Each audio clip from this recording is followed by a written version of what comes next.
Africa is a continent full of stereotypes. It's portrayed in Western media as a land of poverty, war, and famine.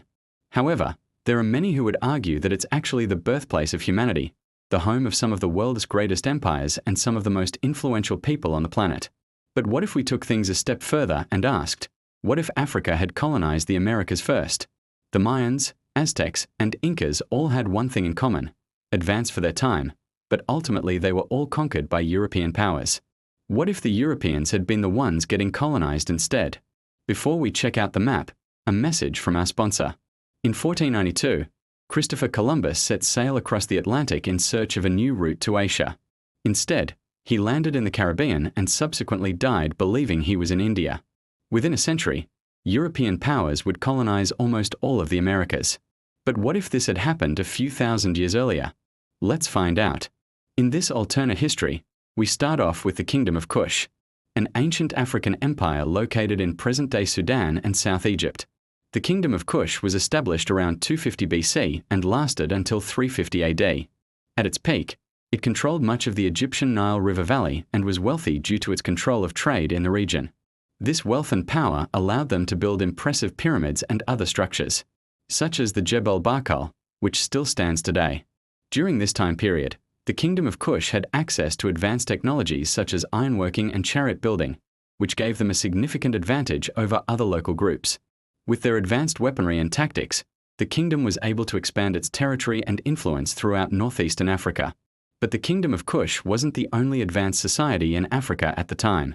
There was also the Kingdom of Aksum, located in present-day Ethiopia and Eritrea. The Kingdom of Aksum was established around 100 AD and lasted until around 940 AD. At its peak, it controlled much of the Red Sea coast and was a major hub for trade between Africa, Europe, and Asia. The Kingdom of Aksum was also home to some of the earliest known Christians in the world, and is considered to be the first Christian kingdom in Africa and one of the oldest in the world.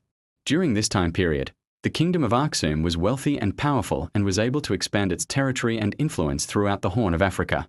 Both kingdoms had access to the riches of the Mediterranean trade routes and both had powerful militaries. But only one could claim the riches of the New World. Let's see how this alternate history plays out. After centuries of warfare, the Kingdom of Kush defeats the Kingdom of Aksum and establishes dominance over the Egyptian Nile River Valley. They quickly began exploring further south, discovering the Great Zimbabwe and establishing trading posts along the East African coast. Meanwhile, the Kingdom of Aksum, defeated but not destroyed, retreated to the Ethiopian highlands where they would lay low for several centuries. With its wealth and power growing, the Kingdom of Kush began exploring across the Atlantic. With their advanced shipbuilding technology, they were able to build large and sturdy ships capable of withstanding the rough waters of the Atlantic Ocean. These ships were used to transport goods and people across the ocean to explore and conquer new lands. Their first landing in the Americas would be in present-day Brazil, which they would quickly begin to explore.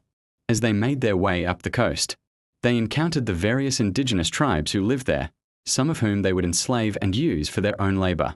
As they moved further north, they would eventually reach the Aztec Empire, which would prove to be a formidable opponent. After years of warfare, the Kush Empire would eventually defeat the Aztecs and claim their lands for themselves. The same would happen to the Inca Empire in South America, and soon the entire American continent would be under the control of the Kush Empire. But their dominance wouldn't last forever. Eventually, the Kingdom of Aksum would rise again and challenge the Kush Empire for control of Africa and the Americas. The two would engage in a massive war that would eventually result in the destruction of both empires. In the end, only one African kingdom would remain, and it wouldn't be either of them. To find out which kingdom it was and how this alternate history would play out, stay tuned for part 2. Thank you for watching.